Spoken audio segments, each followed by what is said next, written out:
52 attachment of property in custody of court or public officer. देखें ये rule 52 और rule 53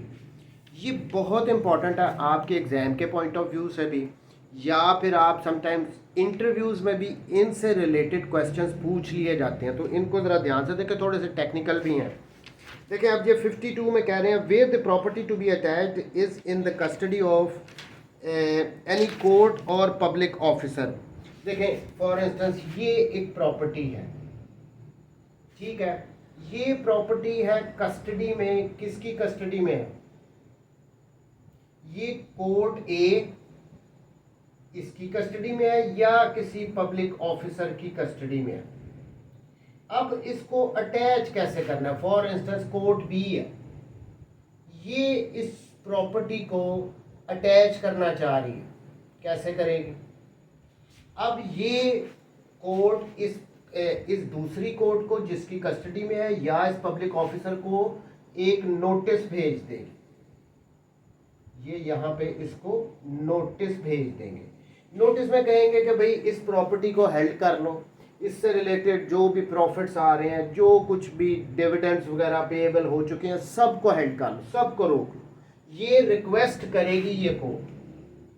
ये कोर्ट नोटिस में इस कोर्ट को रिक्वेस्ट करेगी कि इस प्रॉपर्टी को हेल्ड कर दो यहीं पे। जब तक हम लोग कोई फर्दर ऑर्डर नहीं पास करते तब तक इस प्रॉपर्टी से रिलेटेड आप इसको हेल्ड कर लो। इस तरह through a notice to that court or that public officer requesting to held that property, इसकी अटैचमेंट हो, जो कि इस कोर्ट, अब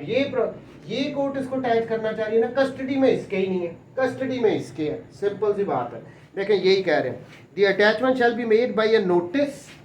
to such court or officer requesting that such property and any interest or dividend becoming payable thereon, कोई भी interest कोई भी डिविडेंड इस प्रॉपर्टी से रिलेटेड अराइज हो रहे हैं, may be held subject to further orders of the court from which the notice is issued. Request कर लेंगे ना, अभी जब तक हम नेक्स्ट हमारा फर्दर ऑर्डर नहीं आता तब तक आप इस प्रॉपर्टी को रोक लो, तो ये इस तरीके से अटैच होगी। इसमें प्रोवाइजो भी एक है, वो बड़ी इंपॉर्टेंट है। देखें, provided that where such property is in the custody of a court, इसकी कस्टडी में है ये property, any question of title or priority arising between the decree holder and any other person not being the judgment debtor claiming to be interested in such property by virtue of any assignment, attachment or otherwise shall be determined by that court। अब देखिए ये property है, custody में इसकी है, कोई भी इस प्रॉपर्टी से रिलेटेड अगर क्वेश्चंस अराइज होंगे ना,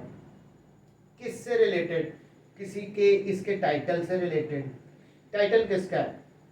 प्रायोरिटी राइट्स में किसकी है? किसके दरमियान? डिक्री होल्डर के दरमियान और किसी अदर पर्सन के दरमियान, which is not judgment debtor. Judgment debtor के अलावा किसी भी दूसरे पर्सन के, उसने इसके टाइटल को डिस्प्यूट कर दिया है डिक्री होल्डर के साथ कि ये मेरी है, ये वो कह रहा है मेरी है, व्हाटएवर, जो भी क्वेश्चन यहाँ पे title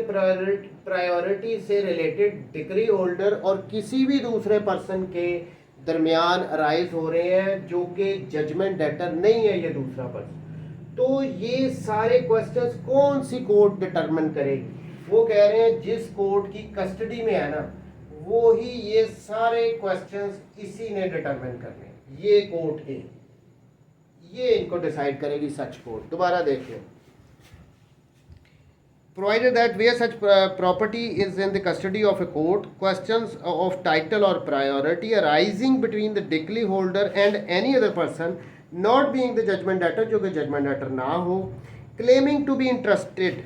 in such property by virtue of any assignment, attachment or otherwise, वो ये दूसरा पर्सन कह रहा है कि वो इस प्रॉपर्टी में इंटरेस्टेड है, उसका कोई राइट है, थ्रू असाइनमेंट उसको मिला है, अटैचमेंट के थ्रू उसको मिल गया, व्हाटएवर, वो कह रहा है कि भाई मेरा कोई राइट है इसमें। अब क्या होगा? Shall be determined bye such court. अब ये इस कोर्ट की बात हो रही है जिसकी कस्टडी में है, इसने इससे रिलेटेड जितने भी क्वेश्चंस अराइज होंगे इस किस्म के, ये कोर्ट डिटरमिन करेगी। तो ये था सेक्शन 52। 53 अटैचमेंट ऑफ डिक्रीज, अब ये 53 बहुत इंपॉर्टेंट है। अटैचमेंट ऑफ डिक्रीज, अब यहां पे जिस प्रॉपर्टी को हमने अटैच करना है वो एक कोर्ट की डिक्री है, वो किसी कोर्ट ने एक डिक्री प्रीवियसली पास की हुई है, उस डिक्री को अटैच करना है हमने।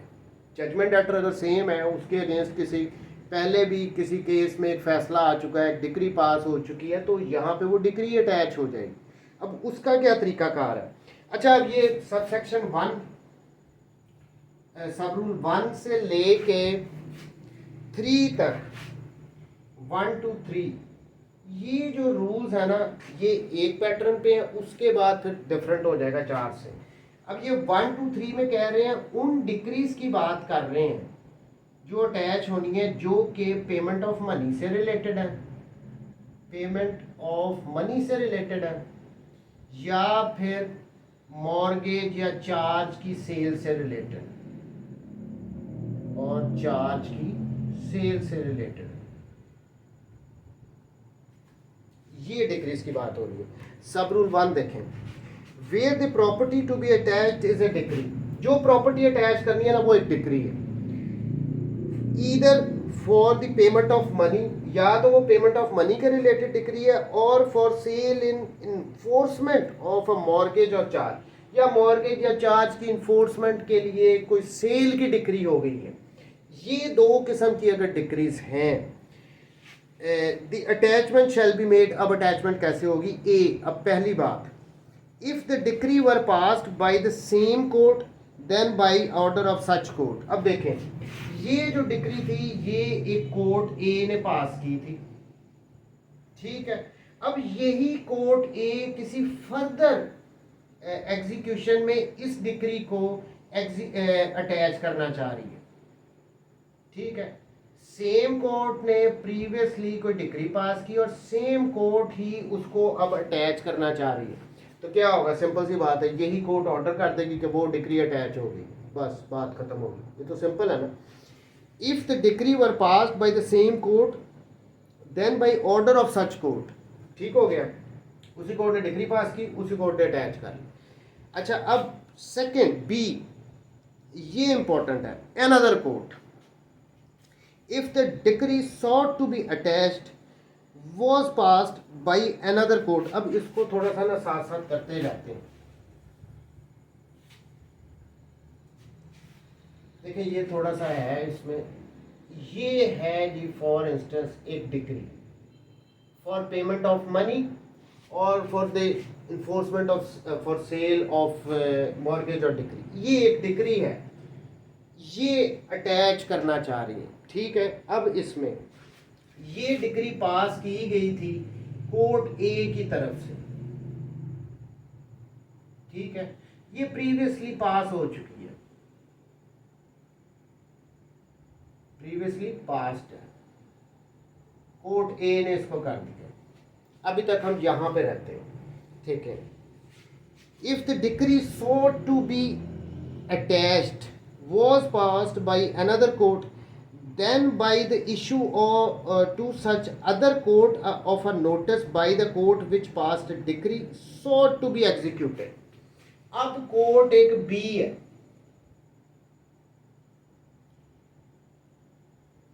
ठीक है। अब ये कोर्ट बी एक एग्जीक्यूशन में इस डिक्री को अटैच करना चाह रही है, ठीक है। अब ये फॉर इंस्टेंस ये जो डिक्री पास की गई थी जजमेंट लेटर एक ही है दोनों केसेस में। अब जजमेंट लेटर तो सेम होगा ना, फिर ही होगा।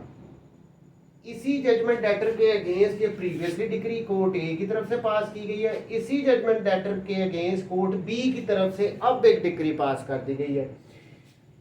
ये कोर्ट बी इसको अटैच करना चाह रही है, तो ये कैसे करेगी? अब देखें, if the decree sought to be attached was passed by another court then by issue to such other court of a notice by the court which passed the decree sought to be executed requesting such other court to stay the execution of its decree unless and until। अब वही वाली बात आ गई, ये court B क्या करेगी, court ओ ए को एक नोटिस भेज देगी और नोटिस में ये क्या रिक्वेस्ट करेगी, यहाँ पे देखिए एक कोर्ट दूसरी कोर्ट को एक नोटिस भेज रही है, तो इस सूरत में वो उसको ऑर्डर नहीं कर रही, यहाँ पर रिक्वेस्ट कर रही है कि भाई आप इसकी जो एग्जीक्यूशन है इस डिक्री की उसको स्टे कर दें अनटिल एंड अनलेस। कोर्ट ने अटैच करना है डिक्री को, जिस कोर्ट की तरफ से डिक्री पास की गई है उसको एक नोटिस भेज देगी और नोटिस में रिक्वेस्ट ये करेगी कि आप इस डिक्री की एग्जीक्यूशन को स्टे कर दें। ये तो पहले की पास हुई है ना, अगर इसकी एग्जीक्यूशन चल रही तो ये एग्जीक्यूशन स्टे की ये कोर्ट इससे रिक्वेस्ट करेगी। ठीक हो गया। अनलेस एंड अनटिल, अब किस टाइम तक ये इस डिक्री की जो कि इसने पास की है इसकी एग्जीक्यूशन को स्टे किया जाएगा, वो भी इसमें ही बता रहे हैं। पहली बात, number 1, the court which pass the decree sought to be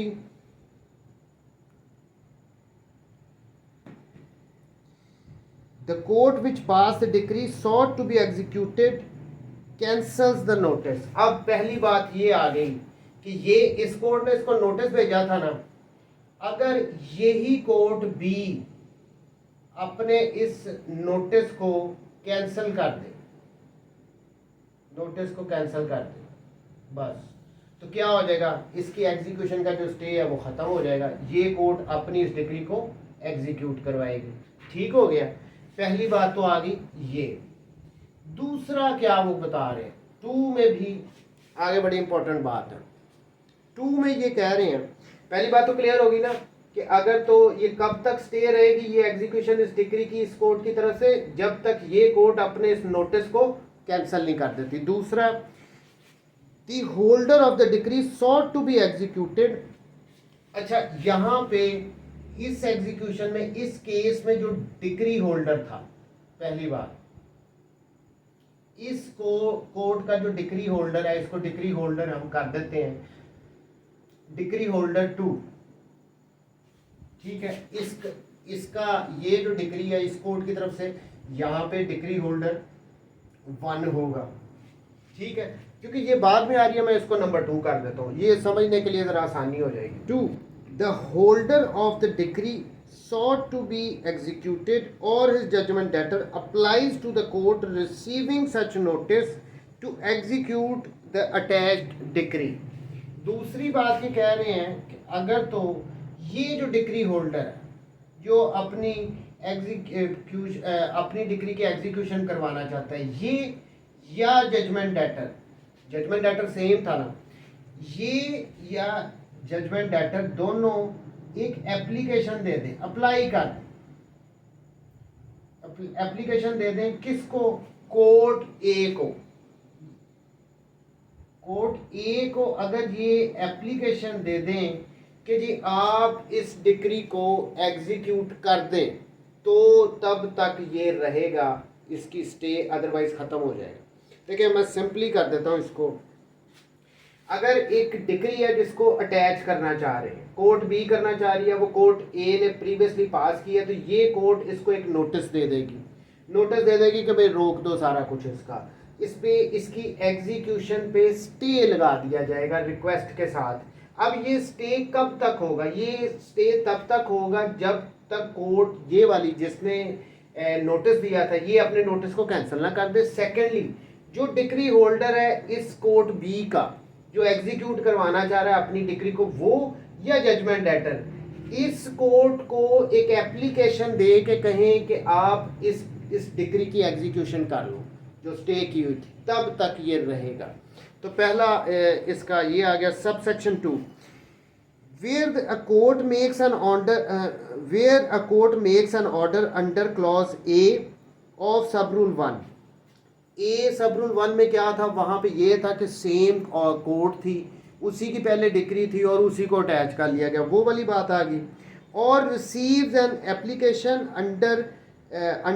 under sub head 2 of clause be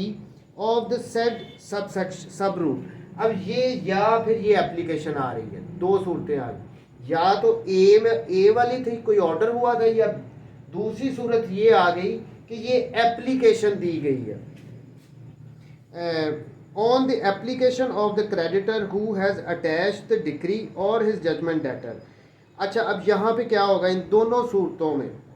proceed to execute the attached decree, तो ये कोर्ट क्या करेगी, इसकी जो अपनी एग्जीक्यूशन थी उसको एग्जीक्यूट करेगी, वो करवाएगी इससे रिलेटेड जो भी मैटर है, and apply the net proceeds in satisfaction of the decree sought to be executed. अब यहाँ पे जब यहाँ से इस पे स्टे खत्म हो गया, ठीक है, ये एप्लीकेशन दे दी या ए वाला ऑर्डर था, इन दोनों सूरतों में कह रहे हैं कि ये कोर्ट इस डिक्री की एग्जीक्यूशन करवाएगी, और एग्जीक्यूशन करवाने के बाद जो भी इसकी फॉर इंस्टेंस ये एक प्लॉट था, इसमें एक प्लॉट था इस डिक्री में, उसको अटैच किया हुआ था, फिर अब उसको सेल कर दिया एग्जांपल के लिए, तो इसको सेल करने के बाद जो भी नेट प्रोसीड आएगी वो इसकी डिक्री, इस डिक्री होल्डर को भी उसमें एडजस्ट किया जाएगा, इस डिक्री को भी उसमें सेटिस्फाई किया जाएगा। सिंपल सी बात है सब रूल 2 में, सब रूल 2 में, where a court makes an order under clause A of sub rule 1, same court थी जिसकी प्रीवियसली डिक्री थी, उसने ऑर्डर पास कर दिया। अब इस सूरत में तो ऑब्वियसली वो जो डिक्री थी प्रीवियस वाली उसको एग्जीक्यूट ही करेगी ना वो, लेकिन जब कोर्ट डिफरेंट हो रही थी तो वहाँ पे स्टे कर रहे थे पहले वाले की एग्जीक्यूशन को। यहाँ पे कह रहे हैं और receives an application under sub head 2 of clause B,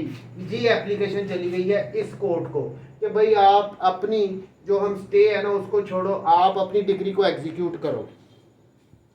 On the application of the creditor who has attached the decree or the judgment debtor proceed to execute the attached decree, जो ये attached decree है इस time पे इसको execute करेगी। ये for instance एक plot था उसने, वो फिर अब उसको बेचेगी। जब ये जजमेंट डेटर कह रहा है, डिक्री होल्डर 2 कह रहा है, या नोटिस, या फिर वो वही कोर्ट थी जिसने ऑर्डर किया था, इसको एग्जीक्यूट करेगी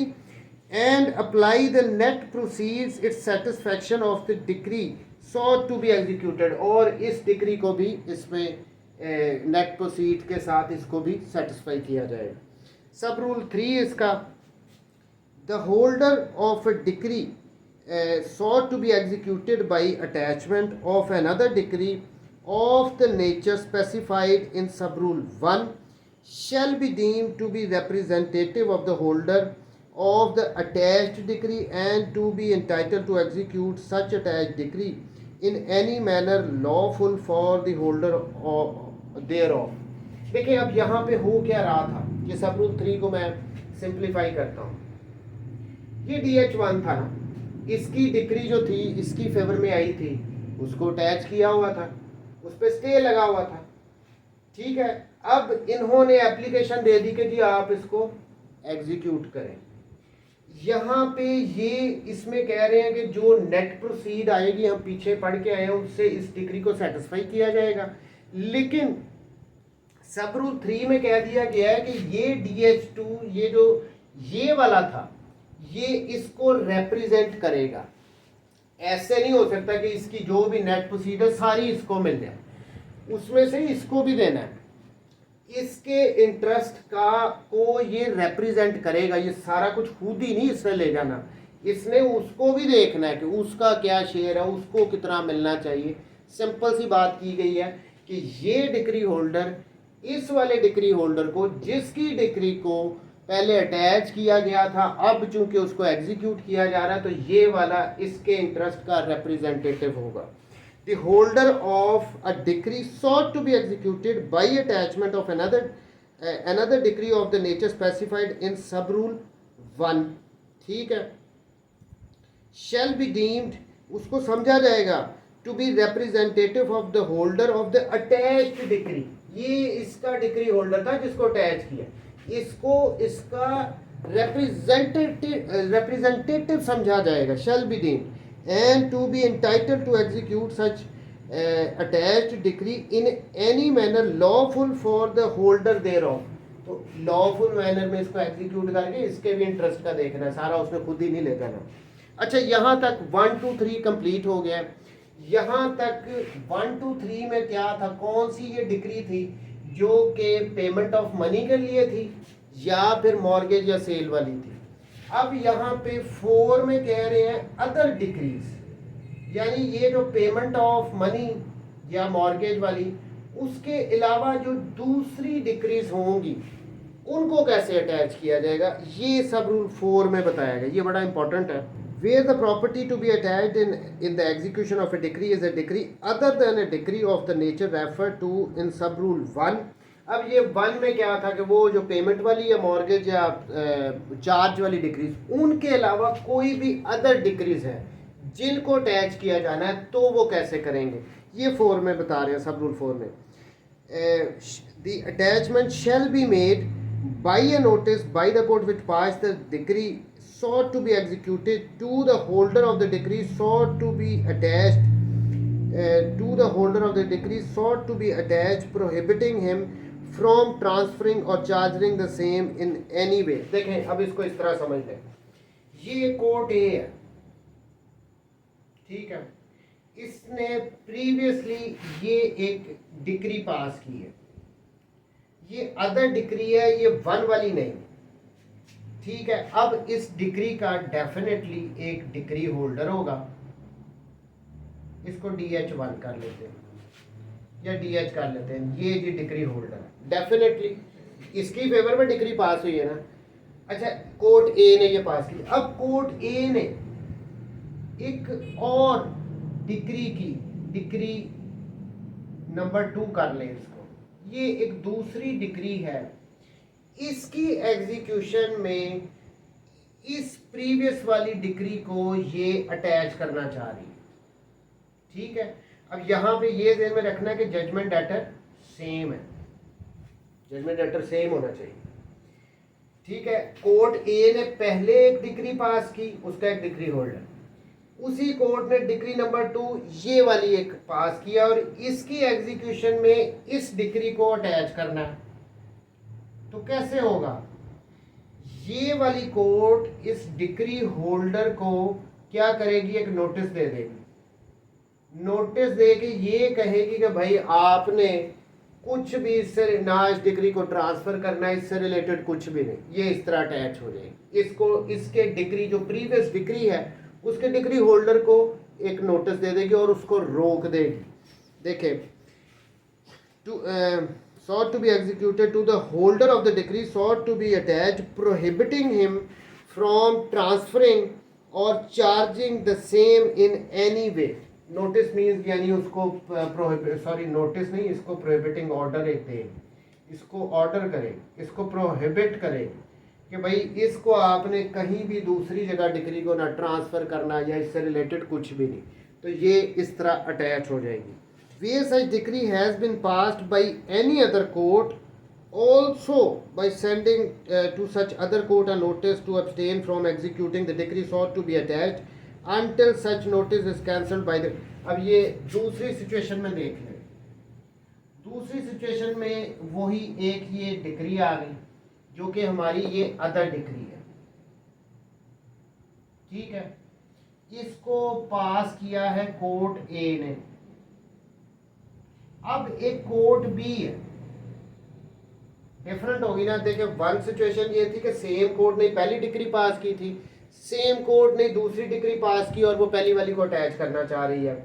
अब यहाँ पे कोर्ट डिफरेंट हो गई है, दूसरी कोर्ट ने एक और डिक्री पास की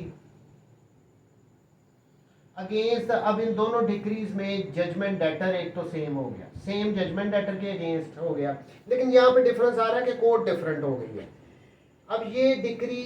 कोर्ट बी इस पहले वाली डिक्री को जो कि किसी दूसरी कोर्ट ने पास किया उसको अटैच करना चाह रही है। यहाँ पे ये कोर्ट बी क्या करेगी, एक तो ऑब्वियसली जो इस पहली वाली डिक्री होल्डर का था, ऑल्सो का वर्ड यूज हुआ है, एक तो इसको प्रोहिबिट कर देगी जैसे पिछले वाले में किया गया था कि भाई आपने इसको ट्रांसफर वगैरह नहीं करना।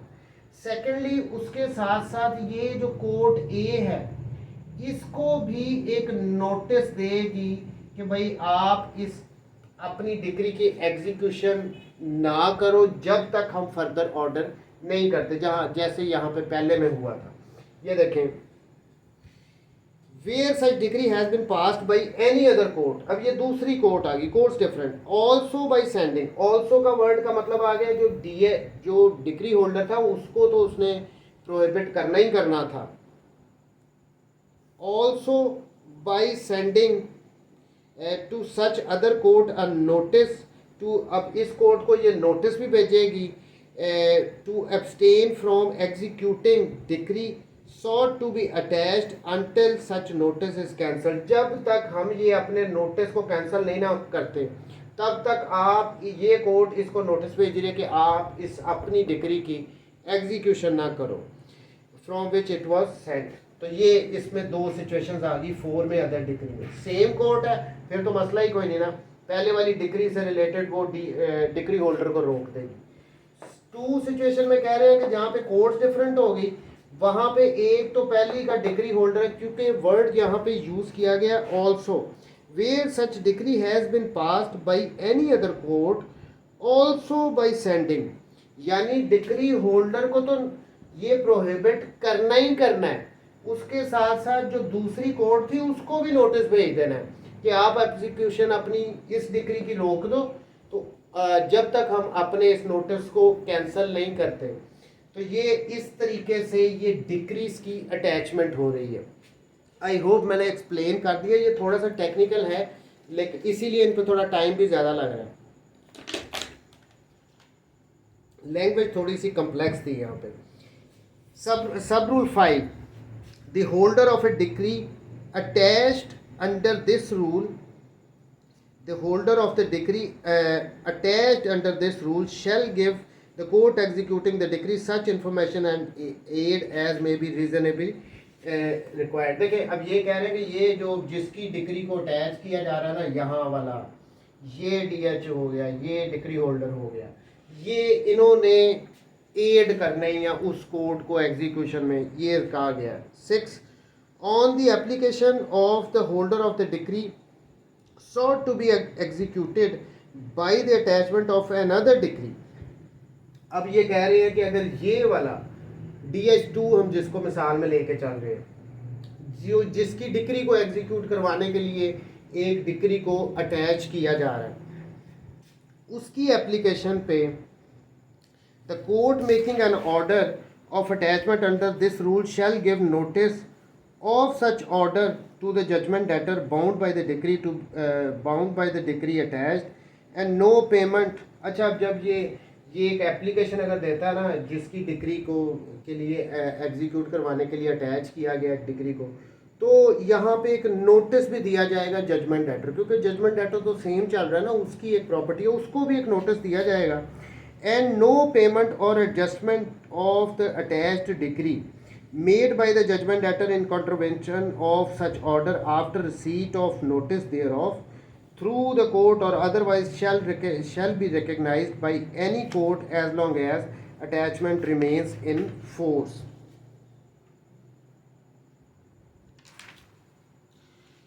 क्लियरली सब रूल 6 में ये कहा गया है कि जो कोर्ट भी डिग्री को अटैच कर रही है, जो कोर्ट भी डिग्री को अटैच कर रही है इन तरीकों से, वो साथ ही जजमेंट डेटर को भी एक नोटिस भेज देगी, भाई हम आपकी इस डिग्री को अटैच कर रहे हैं, अब इससे रिलेटेड आपने कोई पेमेंट्स वगैरह नहीं करनी किसी तरीके से भी, जब तक ये अटैचमेंट इन फोर्स है आप इस डिग्री से रिलेटेड उसमें जो भी प्रॉपर्टी इन्वॉल्व है उससे रिलेटेड कोई ट्रांजैक्शन नहीं कर सकते। तो 6 में स्पेसिफिकली जो कोर्ट प्रॉपर्टी को डिग्री को अटैच कर रही है वो जजमेंट डेटर को नोटिस देगी कि भाई बाज आ जाओ, जब तक ये हमने अटैच किया हुआ ना इसकी सेल सूल नहीं करना, इसको ट्रांसफ़र नहीं करना, इससे रिलेटेड कोई पैसे नहीं पकड़ने, इवन कोर्ट के थ्रू भी जब तक अटैचमेंट है। 6 में ये बताया गया। नेक्स्ट अब आ जाए रूल, आज ये अटैचमेंट को हमने ख़त्म करना है। Attachment of immovable property, immovable property को कैसे अटैच किया जाएगा। सब rule 1, where the property is immovable the attachment shall be made by an order prohibiting the judgment debtor from transferring or charging the property in any way, and all persons from taking any benefit from such transfer or charge. Simple सी बात है. Immovable property के related वो कह रहे हैं उसको कैसे हमने अटैच करना है. जजमेंट डेटर को हम ऑर्डर कर देंगे, उसको प्रोहिबिट कर देंगे, रोक देंगे. इस प्रॉपर्टी को आपने, इस इमूवेबल प्रॉपर्टी को किसी को ट्रांसफ़र नहीं करना, किसी मोड से भी आपने ट्रांसफ़र नहीं करना, उस पर किसी किस्म का चार्ज क्रिएट नहीं करना. तो ये तरीका बताया गया. सब rule 2, the order shall B proclaimed. अब ये ऑर्डर को की प्रोक्लेमेशन भी की जाएगी, भी हमने रोक दिया इस जजमेंट डेटर को कि आपने ट्रांसफ़र नहीं करना. एट सम प्लेस, किसी जगह पे इसकी प्रोक्लेमेशन होगी, और adjacent to such property by beat of drum, या वो जो इमूवेबल प्रॉपर्टी है उसके करीब ढोल वगैरह बजाए जाएंगे. और अदर कस्टमरी प्रैक्टिस, या दूसरी भी कोई प्रैक्टिस वगैरह है जो भी गांव वगैरह में होता था, पुराने ज़माने में ढोल पीटे जाते थे, ऐलान होते थे, वो उस तरह कह रहे हैं ताकि लोगों को पता लग जाए कि भाई ये प्रॉपर्टी जो है अटैच हो चुकी है, अब इसकी सेल परचेज़ नहीं किसी ने भी करनी. And copy of order shall be affixed on the conspicuous part of the property. Property के ऊपर बाकायदा इस कोर्ट के ऑर्डर को भी लगाया जाएगा. And then upon a conspicuous part of the court house, यानी कोर्ट के अदालत के अहाते में भी इसको लगाया जाएगा कोर्ट के ऑर्डर को. And also where the property land paying revenue to the government in the office. अगर तो वो एक ऐसी लैंड है जो कि गवर्नमेंट को रेवेन्यू पे कर रही है, तो कलेक्टर के ऑफिस में भी इन डिस्ट्रिक्ट ऑफ, जिस डिस्ट्रिक्ट में वो लैंड सिचुएट कर रही है, वो एग्रीकल्चरल लैंड है, वो गवर्नमेंट को रेवेन्यू पे कर रही है, तो उसके कलेक्टर के ऑफिस में भी ये कोर्ट का ऑर्डर लगाया जाएगा. इस तरह से इमूवेबल प्रॉपर्टी को अटैच किया जाता है. 55, removal of attachment after satisfaction of the decree. ये अटैचमेंट की जो की जा रही है, जो हम इतना पढ़ते आ रहे हैं सारा, इसकी रिमूवल कैसे होगी. Where number 1, the amount decreed with cost, जो डेक्रेटल अमाउंट थी with cost and all charges, और जितने भी चार्जेस थे, and expenses resulting from attachment of any property are paid into the court. Decretal amount, जो भी अमाउंट डिक्री हुई थी कॉस्ट के साथ, जितने भी एक्सपेंसेस चार्जेस वगैरह लगे हैं उसकी अटैचमेंट के लिए, वो सारा कुछ पे कर दिया जाए. B, satisfaction of the decree is otherwise made through the court or the certified to the court, या फिर कोर्ट के थ्रू वो जो डिक्री थी उसको सेटिस्फाई कर दिया गया, वॉट एवर मोड, जिस तरीके से भी किया, और कोर्ट ने उसको सर्टिफाई कर दिया, तस्दीक कर दिया, हाँ जी जो डिक्री थी जिसकी अटैचमेंट में इस प्रॉपर्टी को अटैच किया गया था, वो डिक्री सेटिस्फाई होगी, कोर्ट सर्टिफाई कर दे. The decree is set aside or reversed, या फिर एपलेट कोर्ट ने उस डिक्री को रिवर्स कर दिया है, सेट असाइड कर दिया, फिर तो मामला ही ख़त्म हो गया ना, फिर तो अटैचमेंट क्यों रहेगी. जब एपलेट कोर्ट ने कहा कि ये डिक्री गलत पास हुई है, तो उस सूरत में the attachment shall be deem to be withdraw, तो अटैचमेंट को समझा जाएगा कि भाई वो विदड्रॉ हो गई है, ख़त्म हो गई है, वो वापस ले ली गई है. And in case of immovable property, अगर वो इमूवेबल प्रॉपर्टी है, the withdrawal shall if the judgment debtor so desires, अगर तो जजमेंट इमूवेबल अगर प्रॉपर्टी होगी और जजमेंट डेटर की अगर ये ख्वाहिश होगी कि भाई जैसे पहले इश्तिहार आपने लगा दिए हैं, ये हमने पिछले में ही पढ़ा है, इमूवेबल प्रॉपर्टी से रिलेटेड वहाँ पर ढोल बजाए जाएंगे कि जी अब ये अटैच हो गया, इसको खरीदना नहीं है, तो जब उसकी विड्रॉ हो रही है तब भी तो वो कहेगा ना कि जी ढोल बजाओ, थोड़ा पता लगे कि मेरी प्रॉपर्टी छूट गई है. If the judgment debtor so desires the proclaimed at his expense, तो फिर भी खर्चा उसको देना पड़ेगा. And copy of the proclamation shall be affixed in the manner prescribed in the last preceding rule. तो जिस तरह पिछले वाले रूल में जहाँ जहाँ पे वो लग रहे थे ना कोर्ट के ऑर्डर, वहाँ पे वो कह रहे हैं दोबारा इश्तिहार लगा दो कि जी अब ये प्रॉपर्टी जो है वो विड्रॉ हो गई है, इसकी अटैचमेंट ख़त्म हो गई है. 56, order for payment of coin or currency notes to party entitled under decree, where the property attach this current coin, या कॉइन्स वगैरह वो अटैच हुए हैं और करेंसी नोट हो गए हैं. द कोर्ट में eight the time during the continuance of the attachment, जिस टाइम के दौरान ये अटैच रहे हैं, कोर्ट डायरेक्ट कर सकती है that such coin or notes or part thereof sufficient to satisfy the decree be paid over the party entitled under the decree to receive the same. तो court देखें ये कह रहे हैं तो करेंसी नोट या कॉइन्स वगैरह अगर वो अटैच हो गए तो उस दौरानिए में जितनी देर उन्होंने अटैच होना है तो कोर्ट ये भी ऑर्डर कर सकती है कि भाई ये जिस बंदे की डिक्री है ना उसको पे करो और डिक्री को सेटिस्फाई करो। 57 determination of attachment where any property has been attached in the execution of a decree, जहाँ पे वो कह रहे हैं कोई भी प्रॉपर्टी जो एग्जीक्यूशन ऑफ डिक्री में अटैच हो गई है but by reason of the decree holder's default the court is unable to proceed further with the application for execution. Property तो कोई अटैच हो गई थी लेकिन डिक्री होल्डर ने कोई डिफ़ॉल्ट किया, कोई उसकी गलती है जिसकी वजह से फर्दर ये एग्जीक्यूशन की एप्लीकेशन पे प्रोसीड नहीं किया जा सकता। तो इस सिचुएशन में क्या होगा, इट शैल, अब ये कोर्ट क्या करेगी, it shall either dismiss the application, सीधी सी बात है एप्लीकेशन कोई वो डिसमिस कर सकती है, or for any sufficient reason adjourn, या अगर उसको लगता है कि नहीं इसको हम डिसमिस नहीं करते एप्लीकेशन को, इसको एडजर्न कर देते हैं the proceedings to a future date के तारीख दे दो। Upon the dismissing such application the attachment shall be cease. तो ऑब्वियसली अगर तो डिसमिस हो गई है, कोर्ट के पास दो ऑप्शन आ गई, कोई डिफ़ॉल्ट हो गया है डिक्री होल्डर की तरफ से, वो आया नहीं या वॉट एवर रीज़न,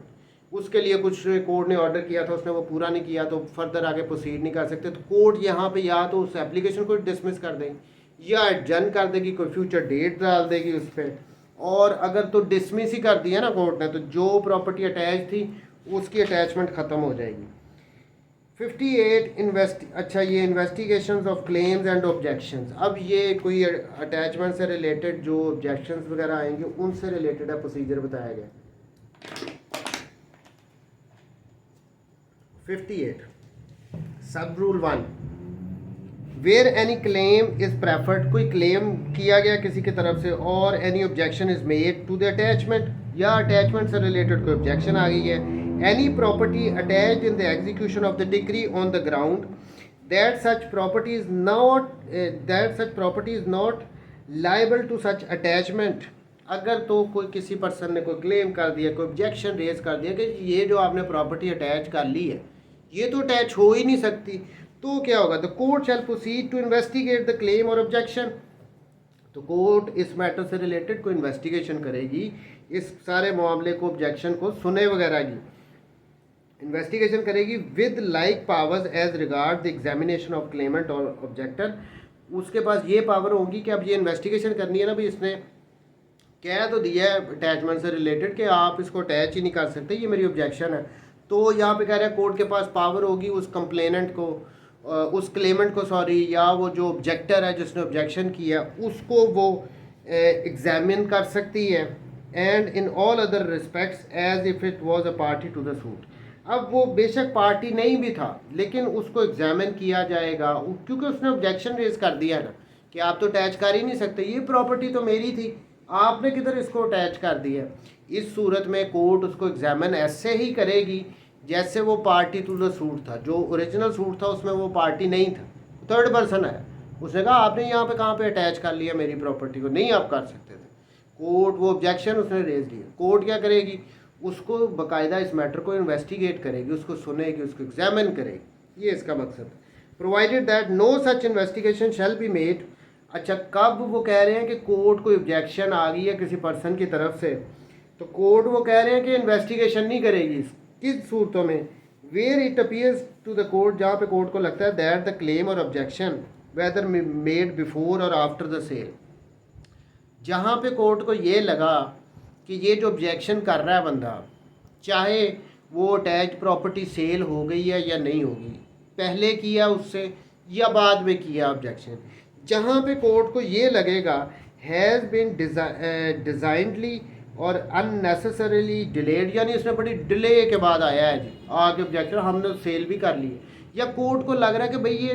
डिले हो गया या इसका प्रोग्राम ही ये है कि मैटर को लटकाओ थोड़ा, इस सूरत में कोर्ट इन्वेस्टिगेट नहीं करेगी इसके ऑब्जेक्शंस को।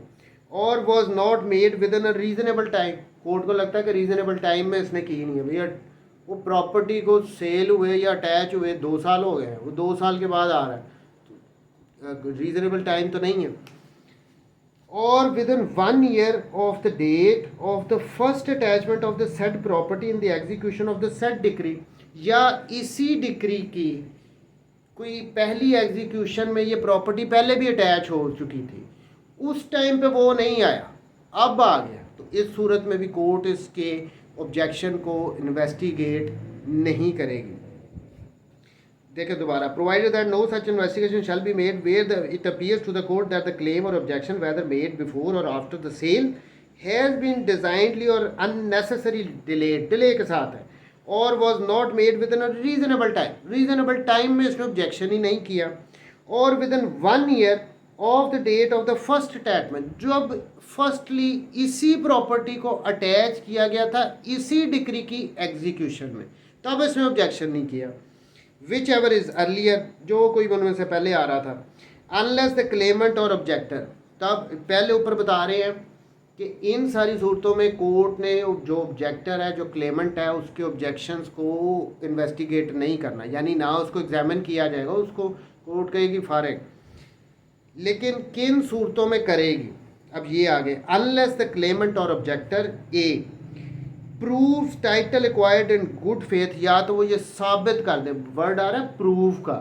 वो ये साबित करे कि उसका जो टाइटल है वो गुड फेथ में है, यानी वो सही तरीके से मालिक का कोई फ्रॉड तरीके से नहीं आया।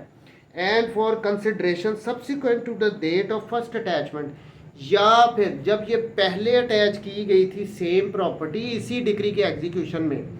उसके बाद इसके पास टाइटल है, ये मालिक बना।